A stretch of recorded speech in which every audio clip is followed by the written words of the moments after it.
Alors bonjour chers élèves, aujourd'hui on se propose de résoudre ces trois exercices qui portent sur l'énergie et rendement. Alors dans cet exercice, l'exercice numéro 1, on dit qu'un objet, un objet de masse 400 grammes est maintenu immobile à 5 mètres au-dessus du sol. De 1, on demande quelle est la nature de l'énergie possédée par cet objet. Dans la question de 2, on dit de trouver la valeur en joules de l'énergie possédée. 2, 3, lors de sa chute, que devient cette énergie? Donnez l'expression de cette nouvelle forme d'énergie. En 2, 4, on demande que devient cette énergie si l'objet est au sol.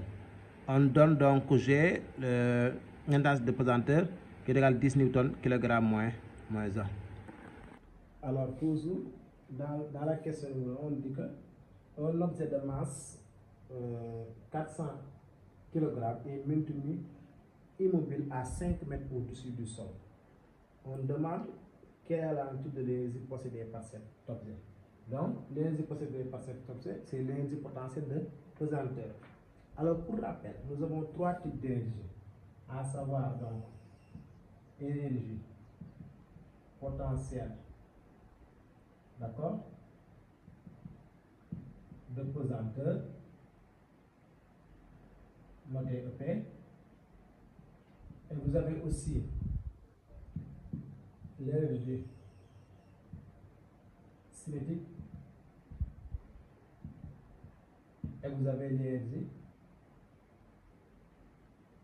mécanique. Donc, voilà. Dans l'énergie potentielle, il y a l'énergie potentielle élastique, voilà, mais ce n'est pas à notre niveau pour le moment. Maintenant, il faut comprendre ces trois-là au niveau troisième. Donc, l'énergie potentielle de pesanteur, l'énergie cinétique et l'énergie mécanique.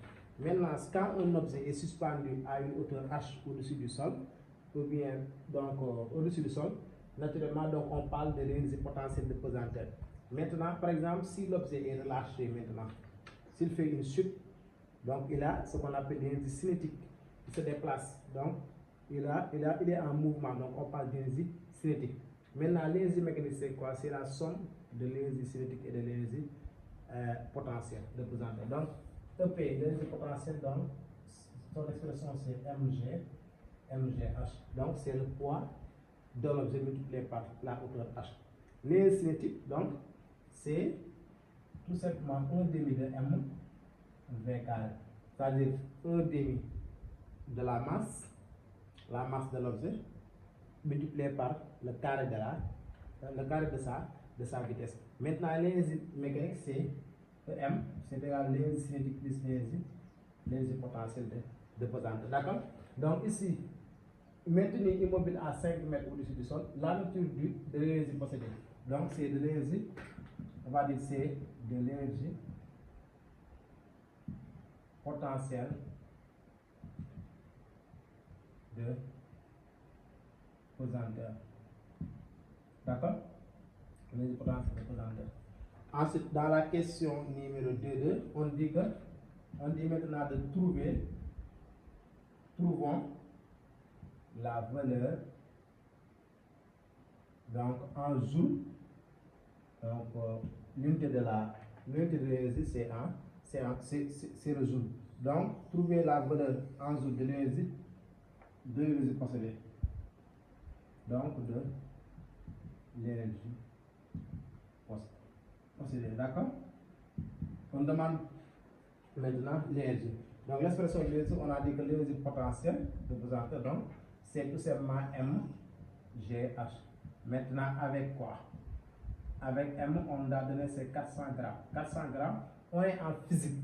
On travaille toujours avec les kilogrammes. D'accord? En chimie, on travaille avec grammes. D'accord? Maintenant, 400 kg, si on compte ça donne 0,4. 400 grammes, ça donne 0,4 kg. Et H, on nous a donné c'est 5 mètres. Donc finalement, EP est égal à quoi? Égal à 0,4 fois G, on prendra 10. On nous a donné la ligne ici, G est égal à 10 Newton kg moins 1. Donc on prendra 10. Donc multiplié par 10 multiplié par H. H qui est 5. Donc EP va être quoi? On va faire le calcul rapidement.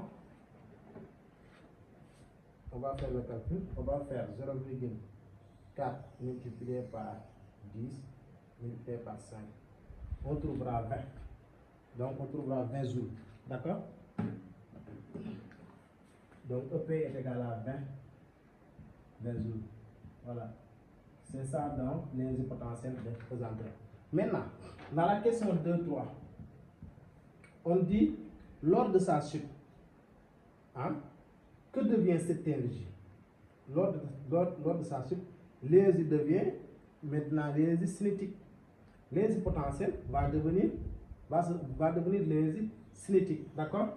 Donc, on va dire lors de sa chute,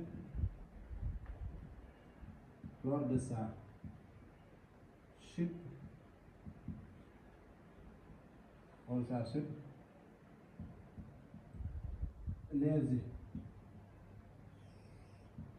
potentielle devient de l'énergie cinétique. D'accord? L'énergie potentielle va devenir l'énergie cinétique. Maintenant, on demande de donner l'expression de cette nouvelle forme d'énergie. L'expression c'est EC est égal à 1 demi de mv carré. Voilà, c'est ça l'expression de l'énergie. Donc, cette leçon donc, sur les énergies cinétiques, mécaniques et potentielles, on va le voir en classe de première S. On va revenir sur les énergies. D'accord? Voilà. Et ensuite, dans la dernière question, dans la question 2-4, la dernière question maintenant, qu'est-ce qu'on dit? Dans la question 2-4, on dit que devient cette énergie? C'est aussi simple que ça. Que devient cette énergie si l'objet est au sol? Donc l'énergie devient nulle. D'accord? Donc c'est tout ça. Donc l'énergie devient nulle. Donc c'était ça pour l'exercice numéro 1. Voilà.